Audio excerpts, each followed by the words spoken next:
उसके चेहरे से लेकर पांव तक कई घाव थे। प्राइवेट पार्ट से खून बह रहा था। गर्दन के पास गाल और होंठों पर चबाने के निशान थे। उसे देखकर ही लग रहा था कि उसके साथ कुछ भयंकर अनहोनी हुई है। पोस्टमार्टम हुआ तो डॉक्टर्स की भी रूह कांप गई। उसे एक दरिंदे इंसान ने गिद्ध की तरह नोच दिया था। उसके मुंह में कपड़ा ठूंसकर उसके साथ हैवानियत की गई। एक दो बार नहीं बल्कि कई बार उसके साथ रेप हुआ। वह लड़की बचने की खूब कोशिश कर रही लेकिन सफल नहीं हो पाई। वह खुद को रोने से रोक नहीं पाया। यहाँ तक कि उसका पोस्टमार्टम करने वाले डॉक्टर्स की भी रूह कांप गई थी। यह दर्दनाक कहानी है पश्चिम बंगाल के कोलकाता में सरकारी मेडिकल कॉलेज में काम करने वाली एक ट्रेनिड महिला डॉक्टर की। वो रोज की तरह नाइट शिफ्ट में थी। थोड़ा आराम करने के लिए सेमिनार हॉल में गई, लेकिन वह नहीं जानती थी कि वह अब कभी यहाँ से निकल नहीं पाएगी। घटना से पहले इस लेडी डॉक्टर ने अपने साथियों के साथ रात को 2 बजे खाना खाया और इसके बाद सेमिनार हॉल में आई और यहीं संजय रॉय उसके पीछे चला आया और इस वारदात को अंजाम दिया। पोस्टमार्टम रिपोर्ट में कहा जा रहा है कि पीड़िता के साथ रेप नहीं बल्कि गैंग रेप हुआ है। अभी तक कोलकाता पुलिस की जांच में एक आरोपी संजय रॉय को ही पकड़ा गया है, जबकि पोस्टमार्टम रिपोर्ट गैंग रेप की दस्तक कर रही है। यहाँ तक कि आरोपी की सास का भी कहना है कि यह काम संजय अकेला नहीं कर सकता। संजय रॉय की सास का आरोप है कि रेप और मर्डर का काम अकेले उसने नहीं किया। संजय रॉय की सास ने अपने दामाद पर क्या क्या आरोप लगाए हैं। आधुनिकता की इस दौर में महिला सशक्तिकरण की बात करने के बाद अगर आरजी मेडिकल कॉलेज जैसा मामला सामने आए तो क्या वाकई हमें महिला सशक्तिकरण पर पहले बात करनी चाहिए या पहले महिला सुरक्षा पर बात करनी चाहिए? आज के इस दौर में अगर इस तरह की अगण्य वारदातें होती रहेगी तो क्या कोई भी माँ अपने बच्चियों को घर से बाहर भेजने से पहले 10 बार नहीं सोचेंगे? कोलकाता हाई कोर्ट ने हाल ही में एक महिला डॉक्टर के मामले में सीबीआई जांच का आदेश दिया है। यह मामला उस रात की घटना से जुड़ा है जब आरोपी संजय रॉय ने गंभीर अपराध किया। संजय रॉय का यह मामला 9 अगस्त में सामने आया और उसकी पूरी स्थिति की जानकारी अब तक खुलासा नहीं हुई थी। संजय रॉय ने उस रात की घटनाओं का सिलसिला उस समय शुरू हुआ जब संजय रॉय, जो एक स्थानीय डॉक्टर के रूप में पहचाना जाता है, उसने अपनी योजना के अनुसार महिला डॉक्टर को निशाना बनाया।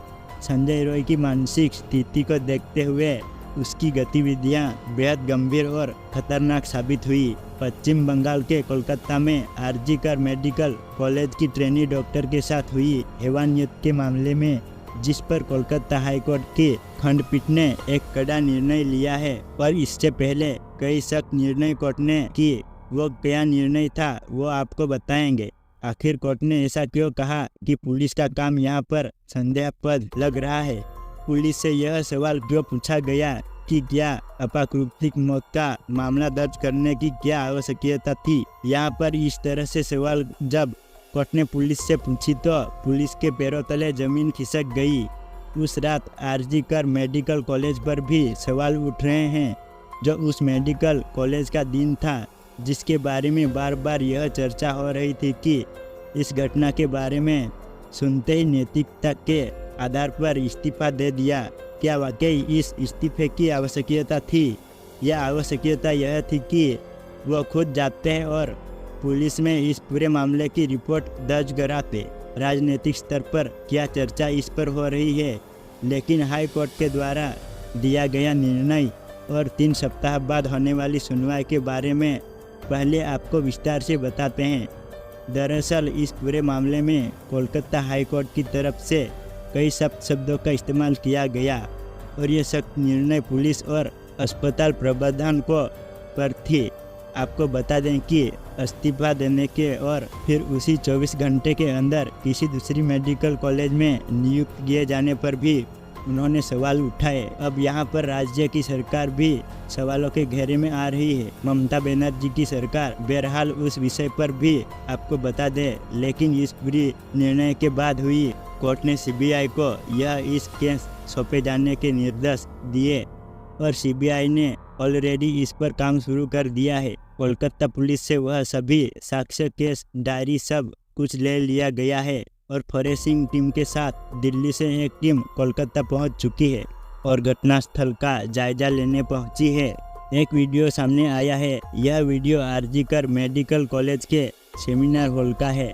इस वीडियो का हम आपको साफ साफ तो नहीं दिखा सकते, लेकिन आसपास का जो माहौल है आप देखकर अंदाज़ा लगा सकते हैं। कोई सुनसान जगह नहीं है, यहाँ पर लोग आते जाते रहते हैं और यह मेडिकल कॉलेज का सेमिनार हॉल है जहाँ 24 घंटे में कम से कम एक बार तो असेंबल हो जाती है।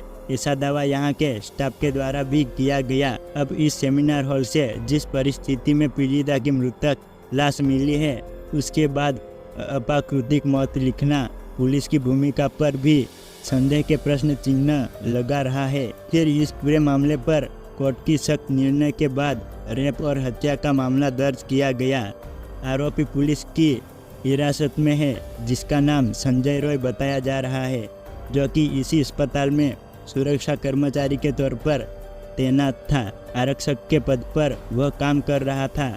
इसकी गिरफ्तारी के बाद और इतना कुछ होने के बाद डॉक्टर्स में आक्रोश है, हर खास आम में आक्रोश है और वह भी क्यों ना नाराज़गी है ऐसे हैवान के प्रति और ऐसे प्रबंधन के प्रति जिसने कि इस पूरे मामले में पर्दा डालने की भी कोशिश की। जिस तरह कोर्ट का निर्णय सामने आए उससे तो अब तक यही प्रतीत हो रहा है कि पुलिस की भूमिका उस आरजीकर मेडिकल कॉलेज के प्रबंधक की भूमिका पूरी तरह से संदेहास्पद थी। बहरहाल इस पूरे मामले को लेकर परिवार की तरफ से जो बातें कही गई हैं उसमें कोर्ट ने पूरी तरह से संज्ञान लिया। परिवार का यह कहना था कि कोर्ट की निगरानी में यह पूरी जांच होनी चाहिए और अगली सुनवाई के बाद जब सीबीआई अपनी जांच रिपोर्ट प्रस्तुत करेगी कोर्ट के सामने, उस वक्त जो भी स्थिति होगी या जहां तक भी जांच पहुंची रहेगी उसके आधार पर कोर्ट अगला फैसला लेगा